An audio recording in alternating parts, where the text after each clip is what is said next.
My name is Tom Hoehle, and I had the good fortune of serving as a bridging facilitator in its early years. But first, let me tell you how I got involved in bridging. A friend asked me to go to bridging, a meeting, saying that it would be of interest to me. When I asked what it was, I was told it's something that you need to experience, and it was difficult to explain. At the meeting, a person stood up and told of a house in Kennett Square that had had extensive fire and smoke damage, and the family was in need of furniture, bedware, clothing, appliances, etc.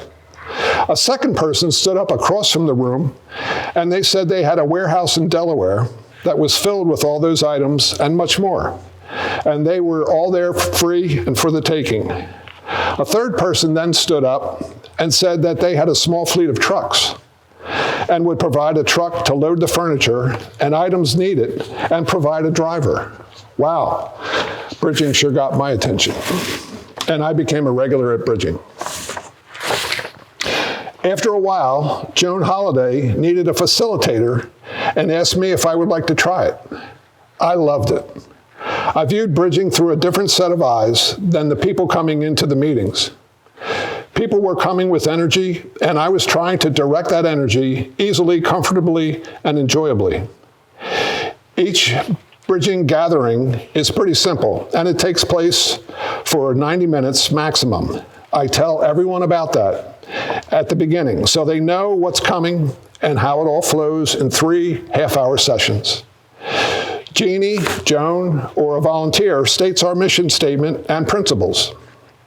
Then we honor the location, and it changes every time to a new place, and we let the host speak about the location. That takes a few minutes, and then the first half hour is new people introducing themselves. This is an important first step, because the people can come from individuals just out of the community, or they can come from businesses in the community, or representatives from a multitude of Kennett Square's outstanding nonprofit organizations.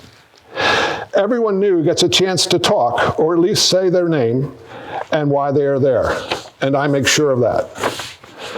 Additionally, one of the other reasons that bridging works so well is because the people don't normally talk or work or socialize with each other become very well connected through bridging. The cast of characters, so to speak, keeps changing each meeting. The second half hour, we open up the floor. Anyone who has something to offer lets the other people know. And anyone that has a need also lets anybody and everybody know. It's give and take. Some of the time, one has something that they want to offer, and some of the time, they have something that they need. My role as a facilitator was just to keep it moving along to accomplish those 3 separate periods in each half-hour segment in a timely and a considerate fashion. The third hour is people get up and they talk to each other during a bridging session and make connections.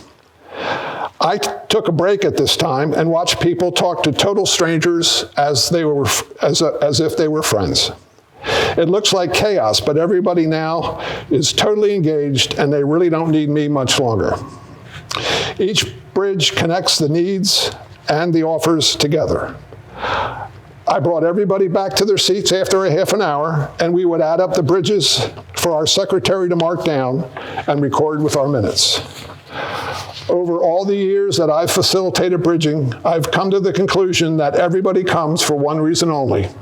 They want to be there and see what's going on in Kennett Square. What a great group of people to facilitate. I always felt as though I was shot out of a cannon with positive energy. I encourage and invite you to come to bridging and experience it firsthand.